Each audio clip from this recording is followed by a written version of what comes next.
Hello students, आज हम लोग चैप्टर 4 पढ़ने वाले हैं द्विघात समीकरण। ठीक है, उम्मीद करते हैं कि आप लोग पिछले 3 चैप्टर जो है आप लोग बना लिए होंगे।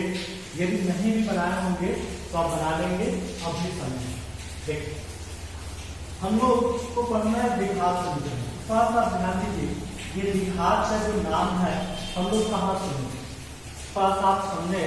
इस द्विघात का नाम हम लोग कहाँ सुने थे? तो पिछले चैप्टर में हमने पढ़ा हुआ है बहुपद, और बहुपद में ही हम लोग नाम सुने थे द्विघात बहुपद। आप लोगों को याद होगा, ठीक है। तो लेकिन हमको पढ़ना है द्विघात समीकरण, लेकिन ये द्विघात का जो नाम है हम लोग कहाँ सुने थे? तो पिछले वाले चैप्टर में। और पिछले चैप्टर में जब बहुपद पढ़ रहे थे तो उस समय याद होगा कि हमने आपको द्विघात बहुपद बताया था। तो द्विघात बहुपद किसे कहते हैं बाबू? तो हम जानते हैं कि दो घात वाले बहुपद, ठीक है, दो घात वाले बहुपद को हम लोग द्विघात बहुपद कहते हैं। या उसका जनरल फॉर्म भी होता है, आपको याद होगा हमने बताया हुआ भी है कि द्विघात बहुपद का जो जनरल फॉर्म होता है वो होता है a² + bx प्लस क्या होगा c। ये आपको याद होगा। और हमने आपको बताया था कि फिर जहाँ a = क्या होगा वो 0, और हमने आपको बताया भी था कि a क्यों 0 नहीं होता, ठीक है। या हमने और भी बताया हुआ था कि a, b और c आपको रियल नंबर, ये हमने आपको बताया हुआ था कि a, b, c जो है क्या है बाबू? ये रियल नंबर है, ठीक है। लेकिन हम लोगों को क्या करना है? द्विघात समीकरण। और द्विघात को आप समझ गए। अब समीकरण, तो समीकरण इसके पहले वाले चैप्टर में हमने बताया अगर द्विघात बहुपद को समीकरण में बदलना तो समीकरण कैसे बदलते हैं बाबू? तो आपको पता होना चाहिए कि समीकरण में सिर्फ इक्वल टू का साइन होगा। इसका साइन होगा बाबू, इक्वल टू का साइन होना चाहिए।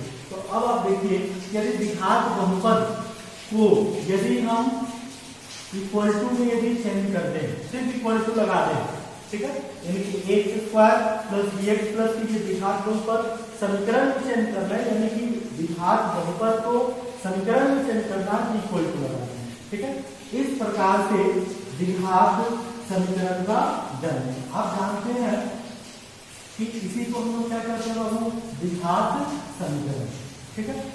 इस प्रकार से द्विघात समीकरण का जन्म हुआ। अब आप जानते हैं द्विघात समीकरण के माता पिता कौन? माता पिता कौन होंगे बाबू? ये कर सकते हैं द्विघात बहुपद, ठीक है।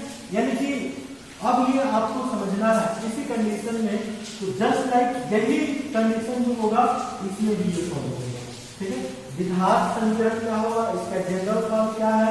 a² + bx + c = 0। और इसमें कंडीशन यही होना होगा a = यानी a not equal to क्या होगा? 0। और जहां a, b, c क्या है? रियल नंबर है, ठीक है। a, b, c क्या है? रियल नंबर है। यही हमारा द्विघात समीकरण होता है। अब यहाँ पे समझना हमको ये है, अब किस किस रूप का द्विघात समीकरण जो हो सकता है। जैसे मान लीजिए कि अगर हम आपको कुछ एग्जाम्पल मिले, आप देखिए, यहाँ देखिए, यानी कि हम ये कह सकते हैं कि द्विघात में इसका यानी कि वेरिएबल जो है x है, सबमेशन की x का जो पावर होना चाहिए मैक्सिमम पावर, ठीक है, यानी कह सकते हैं मैक्सिमम पावर जो होगा वो कितना होना चाहिए बाबू? 2। क्योंकि हम जानते हैं कि अधिकतम घात द्विघात के 2 ही होते हैं। अधिकतम घात कितने होते हैं बाबू? 2 होते हैं। द्विघात का अधिकतम घात 2 होगा, ठीक है। तो इस प्रकार से हम कह सकते हैं कि अगर इस रूप में अगर कोई भी होगा तो हम कह सकते हैं क्या है? द्विघात समीकरण है, ठीक। और हम आपको ये भी बता दें कि जैसे मान लीजिए कि अगर हम एग्जाम्पल में अगर कहें, जैसे आप एग्जाम्पल जो है आप देख सकते हैं फर्स्ट नंबर में, तो हम लोग सबसे पहले पहचानते हैं ये है कि ग्रुप का होना चाहिए, ठीक है। तो पहला नंबर में ये आपको याद होना चाहिए। जैसे आप देखिए कि अगर कहें कि 2x² + 3x + 4 = 0, ठीक है। अब आप देखिए कि a² + bx प्लस क्या होगा? c = 0 को लिखता है। इसलिए हम कह सकते हैं ये क्या है? द्विघात समीकरण है। लेकिन अभी दोहराना नहीं है, और हम आपको बताना है। देखिए आगे में ये तो हो गया द्विघात समीकरण, ठीक है। तो अब यहाँ पे थोड़ा सा आप समझेंगे कि आगे जो है हम आपको क्या बताने वाले हैं। ठीक है, तो ये कंडीशन आप एकदम याद रखेंगे। द्विघात जो समीकरण है उसका जो जनरल फॉर्म होता है, जनरल फॉर्म जो होता है वो भी कर सकते हैं कि X square plus B X plus क्या होता है सी इक्वल टू क्या होगा 0, और यहाँ ए इक्वल टू क्या होना चाहिए 0। ठीक है, और यहाँ पे हमने आपको लिखा भी था कि ए बी सी आर क्या होता है रियल नंबर, यानी कि ए बी सी क्या होना चाहिए रियल नंबर। ठीक है, अब यहाँ पे ये कंडीशन ये है, ये याद रखना है कि ए का जो वैल्यू है वो 0 नहीं होती। ठीक है, तो भले ये बी 0 हो सकता है, ये सी 0 हो सकता है। ठीक है, ये डी भी 0 होगा, सी भी 0 होगा, लेकिन कंडीशन आपके सामने है कि ए नॉट इक्वल टू। अब देखिए, अब हमको ये जानना है कि द्विघात समीकरण जो है किस फॉर्म में हो सकता है। तो आप अपने से आप क्या करें, ए बी सी की जगह आप कोई भी वैल्यू रखें, तो ए बी सी कोई भी आप रियल नंबर ही रखेंगे, क्योंकि ये तीनों क्या है वो रियल नंबर है। तो आप कोई भी नंबर अगर रखते हैं, जैसे मान लीजिए कहें कि ए की जगह आप 2 रख दें, बी की जगह 3 रख दें, सी की जगह 5 रख दें, थोड़ा सा आप समझिए। आप वैल्यू अगर ये पुट कर दीजिएगा तो ए की जगह क्या रखना है वो 2, क्या रखें 2x स्क्वायर। ठीक है, ठीक है, समझना है। बी के जगह क्या रखते हैं 3x हो जाएगा, सी की जगह क्या रखते हैं 5 रखते हैं, बराबर क्या होगा 0, यानी कि ये भी क्या हो गया द्विघात समीकरण हो गया। या अगर आपको कहा जाए कि ए की जगह 0 रख दें, बी की जगह अगर 3 रख दें, सी की जगह क्या रख देगा वो 5। अब देखिए ए की जगह हमने 0 रखा है, ये 0 इंटू क्या हो जाएगा एक्स स्क्वायर प्लस। अब लेकिन एक 0 तो हम रख नहीं सकते ना, क्योंकि ये पहले ही कंडीशन आपके सामने कर दे रहा है कि ए का वैल्यू 0 नहीं रखना है, इसलिए हम ए का जो वैल्यू है बाबू 0 नहीं रखेंगे। ठीक है, लेकिन अगर वही कंडीशन में आपसे अगर कह रहा है कि जब ए का वैल्यू 0 नहीं रखना है, ए की जगह 2 रख दीजिए, बी की जगह 0 रख दीजिए, सी की जगह क्या रखेगा वो 5, समझना है। अब देखिए ए की जगह क्या है 2x स्क्वायर हो जाएगा, बी की जगह क्या है बाबू 0 इंटू कितना x प्लस सी की जगह क्या रख दिया गया 5 इक्वल टू 0, ये 0 हो जाएगा, ये हो जाएगा 2x स्क्वायर प्लस कितना 5 इक्वल टू क्या होगा 0, यानी हम कह सकते हैं ये द्विघात समीकरण। ठीक है, अब इसी प्रकार से अगर 4 नंबर में अगर है ए की जगह तो हमको 0 रखना ही नहीं, 5 रखते हैं, बी की जगह हम 3 रखते हैं और सी की जगह मान लेते हैं 0 रखते हैं, क्या रखते हैं बाबू 0। चलिए देखते हैं, ए की जगह 5 है तो 5x स्क्वायर हो जाएगा, बी की जगह 3 है तो 3x होगा, यहाँ पे ध्यान देंगे सी की जगह 0 हो जाएगा, बराबर कितना 0, यानी कि 5x स्क्वायर प्लस 3x बराबर क्या होगा वो 0, यानी कि इस रूप में जो होगा वो द्विघात समीकरण होगा। ठीक है, अब देखिए हमने यहाँ पे b 0 रख दिया, यहाँ c 0 रख दिया, अब तीसरे वाले में b को भी 0 रखते हैं, तीसरा नहीं अगला नंबर अगर हम रखें 1 2 3 4, अब हम लोग 5 नंबर में क्या करें कि अगर क्वेश्चन में a की जगह 7 रख दें, b का भी वैल्यू 0 और c का भी वैल्यू 0 कर दें। ठीक है, तो क्या होगा बाबू 7x स्क्वायर, b की जगह 0 ही होगा, c की जगह भी 0 बराबर कितना 0, यानी कि 7x स्क्वायर इक्वल टू कितना 0। अगर इस रूप में भी होगा तो भी क्या हो जाएगा द्विघात समीकरण हो जाएगा। चलिए अब हम आप लोगों को जनरल फॉर्म बताते हैं द्विघात समीकरण में किस रूप में होगा वो द्विघात समीकरण हो सकता है। थोड़ा सा ध्यान देना है क्योंकि क्वेश्चन में आपसे पूछा जाएगा कि बताइए कि ये द्विघात समीकरण है या नहीं, तो आप सबसे पहले उसका फॉर्म पहचान लीजिए, जनरल फॉर्म को पहचान लीजिए कि किस रूप में अगर होगा तो हम कह सकते हैं द्विघात समीकरण है। अगर किस रूप में नहीं होगा हम उसके लिए क्या करेंगे, चलिए बोर्ड पर करेंगे। हमने आपको बताया कि ए का वैल्यू 0 नहीं होना चाहिए, हम यहाँ लिख देते हैं व्हेन जब बी का वैल्यू क्या हो 0। ठीक, बी का वैल्यू क्या होगा बाबू 0, व्हेन क्या होगा देखिए ये एक्स स्क्वायर बी के जगह 0 लिखेंगे तो 0 इंटू क्या हो जाएगा एक्स प्लस क्या हो जाएगा सी बराबर कितना 0। अब देखिए एक्स स्क्वायर ये तो पूरा 0 प्लस क्या हो जाएगा सी इक्वल टू कितना 0, यानी कि इस रूप में भी अगर कोई इक्वेशन होगा तो हम कह सकते हैं द्विघात समीकरण है। इस रूप में तो है, इस रूप में भी अगर कोई समीकरण यदि आपको मिल दिया, हम कह सकते हैं वो द्विघात समीकरण है। हमने अभी आपको एग्जाम्पल लेके भी बताया। अब देखिए कि अगर d 0 कर दिया और c का वैल्यू 0 कर देते हैं, देख आप देखिए ये x स्क्वायर देंगे, b के जगह 0 तो है नहीं, c के जगह 0 है ना बाबू, c के जगह 0 इक्वल टू 0। अब क्या होगा, ये x स्क्वायर प्लस x, ये तो 0 हो गया ना, इस रूप में भी अगर होगा हम कह सकते हैं वो क्या है, द्विघात समीकरण है। यानी कि हमने यहाँ b को भी 0 कर दिया, यहाँ c को भी 0 कर दिया। अब क्या करते हैं, अब लिख देते हैं यहाँ पे जब b इक्वल टू 0 और c इक्वल टू भी क्या बाबू 0, c का भी वैल्यू 0 कर देते हैं, तब क्या होगा, ध्यान देंगे तो x स्क्वायर प्लस b की जगह भी 0 होगा, 0 इंटू एक्स, c की जगह भी 0 इक्वल टू 0, यानी कि x स्क्वायर ये तो पूरा 0 हो जाएगा ना, x स्क्वायर इक्वल टू क्या 0, यानी कि इस रूप में भी होगा तो वो द्विघात समीकरण है।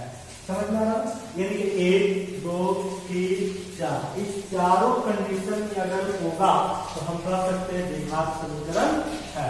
अगर इस चारों के अलावा अगर कोई दूसरा होता है तो हम कह सकते हैं द्विघात समीकरण नहीं है। अब देखिए हम आपसे एक क्वेश्चन पूछते हैं और आप जवाब देंगे कि आप ये जो क्वेश्चन अगर लिखा गया है, जैसे मान लीजिए अगर लिखें x square plus b by x plus c बराबर 0, हम पूछें और बताइए क्या ये द्विघात समीकरण है। आपको अपने से बताना है, कमेंट करना है और बताना है कि ये द्विघात समीकरण है या नहीं, ये आप खुद बताएंगे, ठीक है। चलिए अब हम आपको आगे बताते हैं, ये हो गया द्विघात समीकरण का फॉर्म। इस प्रकार में यानी कि 1 2 3 4 इस चारों फॉर्म में यदि किसी भी रूप में होगा तो हम कह सकते हैं द्विघात समीकरण है। अब एक दो क्वेश्चन हम आपको बताते हैं, जैसे आप देखेंगे और समझेंगे और बताएंगे कि क्या ये द्विघात समीकरण है या नहीं, ठीक है। जैसे हम लोग देखते हैं कुछ एग्जाम्पल, ठीक है। द्विघात समीकरण में आप ध्यान रखेंगे कि पहला स्टेप तो ये होना चाहिए, हम आपको फिर से एक बार बता देते हैं कि हम लोग कैसे पहचानेंगे, ठीक है। इसका कमेंट बाबू जरूर करके बताएंगे कि द्विघात समीकरण है या नहीं, ठीक है। चलिए अब ये जो है क्वेश्चन जो है हम आपको बता रहे हैं, ध्यान देंगे कि अगर यहाँ पे हम लिख दें, ठीक है, क्या लिख दें, अगर हम यहाँ लिख दें, पहला स्टेप तो आपको समझना होगा कि अगर कोई भी समीकरण लिखा हो तो सबसे पहले वेरिएबल, ठीक है बाबू, वेरिएबल एक ही में होना चाहिए, ठीक है। यदि x में है तो x में हो पूरा, यदि y में हो तो y में होना चाहिए, या z में हो तो z में होना चाहिए। कोई भी वेरिएबल एक वेरिएबल में होना चाहिए, समझ में आ रहा है, एक वेरिएबल में होना चाहिए। दूसरा स्टेप सेकंड, हम लोग पहचानने का यह आपको नियम बता रहे हैं द्विघात समीकरण का, ठीक है। उसके बाद क्या करेंगे, हम लोग देखेंगे जो वेरिएबल हो, ठीक है, यानी कि जो वेरिएबल होगा उसका जो पावर होगा ना, ठीक है, यानी इसका वेरिएबल का जो घात होगा, ठीक है, वेरिएबल का घात जो होगा वो मैक्सिमम कितना होना चाहिए, 2 होना चाहिए, ठीक है। मैक्सिमम कितना होना चाहिए, 2 होना चाहिए।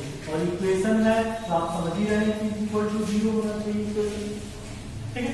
देखिए जैसे मान लीजिए अगर हम आपसे कहें कि पहला एग्जांपल कि 2x square minus 3x plus 5 equal to कितना होगा 0, ये द्विघात समीकरण, क्योंकि x पूरा जो लिखा गया इक्वेशन x वेरिएबल में है, मैक्सिमम पावर इसका 2 है, इसलिए द्विघात समीकरण है। समझ में आया। दूसरा नंबर में क्वेश्चन लिखे 3x³ plus 5x square plus 5 बराबर 0, देखिए मैक्सिमम पावर यहाँ कितना है, 3 है, इसलिए द्विघात समीकरण नहीं है। समझ में आ रहा है। अगर तीसरा नंबर एग्जांपल में लिखे जहां 4x का पावर 4 लिख दें प्लस 3x³ लिख दें प्लस 2x इक्वल टू 0 लिख दें, इसका मैक्सिमम पावर कितना बाबू 4 हो गया, इसलिए ये द्विघात समीकरण नहीं है। मैक्सिमम पावर वेरिएबल का जो मैक्सिमम पावर होना चाहिए वो कितना होना चाहिए, 2 होना चाहिए। समझ में आ रहा। तो इस प्रकार से कह सकते हैं मैक्सिमम पावर जो होगा वो 2 होगा, जब ये कहेंगे कि वो द्विघात समीकरण होना चाहिए, ठीक है। और देखिए और कुछ एग्जांपल जैसे आप देख लीजिए, जैसे मान लीजिए कि आप तो जानते हैं कि 2x square plus 3x plus 5 को बराबर 0 का कोई द्विघात समीकरण है, लेकिन अगर आपसे क्वेश्चन में कह दे कि 5 - 2x + 3x² क्या ये द्विघात समीकरण है? बिल्कुल है, क्यों नहीं है? क्योंकि इसका देखना है मैक्सिमम पावर 2 होना चाहिए, तो मैक्सिमम पावर यहाँ 2 है, तो बिल्कुल ये द्विघात समीकरण होगा। कैसे दिखता है? जैसे मान लीजिए अगर 6 नंबर में अगर ऐसे भी क्वेश्चन पूछ दिया जाता है कि अगर लिख दिया जाए 1/2 - 2x² + 5, ठीक है, यानी कि 5x इक्वल टू कितना होगा 0। आपको वेरिएबल देखना है, वेरिएबल x वेरिएबल क्या है, इसका मैक्सिमम पावर कितना है 2 है, ये भी क्या है द्विघात समीकरण है, ठीक है। अगर मान लीजिए 7 नंबर में यहाँ लिखा हो 2x² इक्वल टू 0, ये भी द्विघात समीकरण होगा, अगर वो हमने आपको बताया होगा, ठीक है। तो इस प्रकार से ये द्विघात समीकरण हम लोग पहचान सकते हैं, ठीक है। अभी जो क्वेश्चन हम लोग करेंगे और बताएंगे कि क्वेश्चन आपको कैसे मिलेगा, तो आपको सॉल्व करना होगा, इक्वेशन आपके सामने दिया होगा और सॉल्व करना होगा और सॉल्व करके बताना होगा, क्या बताइए कि द्विघात समीकरण है या नहीं। तो बोर्ड पर ध्यान दीजिए, कैसे हम लोग पहचानेंगे कि द्विघात समीकरण है या नहीं। तो देखिए बोर्ड पर कैसा क्वेश्चन आपको मिलेगा, जैसे मान के लिखा हो x² x + 1 का होल स्क्वायर इक्वल टू लिखा हो x + 5, बताइए कि द्विघात समीकरण है या नहीं। तो पहले तो देख लीजिए एक वेरिएबल में है, एक वेरिएबल मतलब सिर्फ एक वेरिएबल में, अब इसको सॉल्व करना है और सॉल्व करके बताना है कि क्या ये द्विघात समीकरण है या नहीं। चलिए हम इसको सॉल्व करेंगे, तो सॉल्व करेंगे तो a + b का होल स्क्वायर लिख देते हैं, a² + 2ab + b², ठीक है।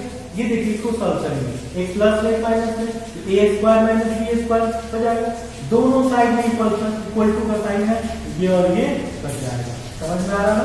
कट जाएगा तो ये 2x होगा, ये +1, ये माइनस में इधर आएगा तो +1 इक्वल टू कितना बाबू 2। देखिए 2x + कितना 2 इक्वल टू कितना 0। बताइए क्या ये द्विघात समीकरण है? होगा? नहीं होगा, इसलिए क्योंकि इसका